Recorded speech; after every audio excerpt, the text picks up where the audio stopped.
JJI मरकजी मजलिस आमा का अहम हंगामी इजलास तलब। इजलास JJI सरबराह मौलाना फजल रहमान के हुक्म पर तलब किया गया। अप्रैल को इस्लामाबाद में 26 को इजलास हुआ। इजलास में मौजूदा सियासी सूरत हाल बिलखसूस अदालती सतह पर पैदा करदा बहरान के अवामिल इजलास पर तफसीली गौर व ख़िवस होगा।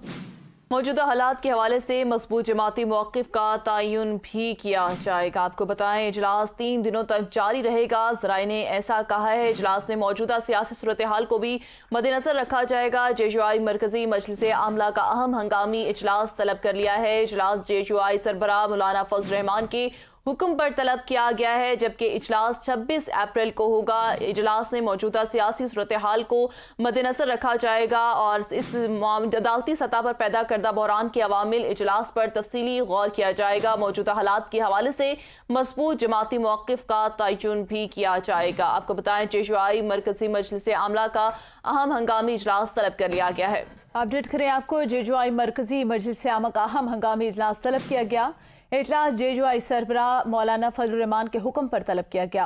अप्रैल को इस्लामाबाद में इजलास होने जा रहा है। इजलास में मौजूदा सूरत हाल बिलखसूस अदालती सतह पर पैदा करदा बहरान के अवामिल पर भी गुफ्तगू होगी। मजीद जानते अपने नुमाइंदे रिजवान अब्बासी से। जी रिजवान, अपडेट कीजिएगा। जी, जमीयत उलमाए इस्लाम का एक हंगामी इजलास तलब कर लिया गया है और इजलास मौलाना फजल रहमान के हुक्म पर तलब किया गया और ये 26 अप्रैल को इस्लामाबाद में होगा।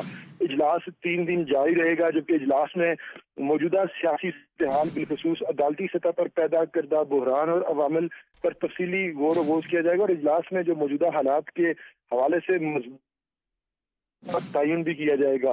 खैबर पख्तूनख्वा शमूल फाटा मर्जर एरिया समेत मुल्क भर में अमन व अमान की सूरत हाल पर भी गौर किया जाएगा, जबकि जो आइंदा कौमी और सूबाई असम्बलियों के इंतखाबात हैं उसके हवाले से जमीयत उलमाए इस्लाम अपना लाए अमल तय करेगी। और इजलास में मुफ्ती अब्दुल शकूर जो कि चंद रोज कबल एक हादसा में वफात पा गए थे, उनके हवाले से उनकी शहादत के वाक़या का भी जायजा लिया जाएगा। जी, बहुत शुक्रिया रिजवान अब्बासी अपडेट करने के लिए।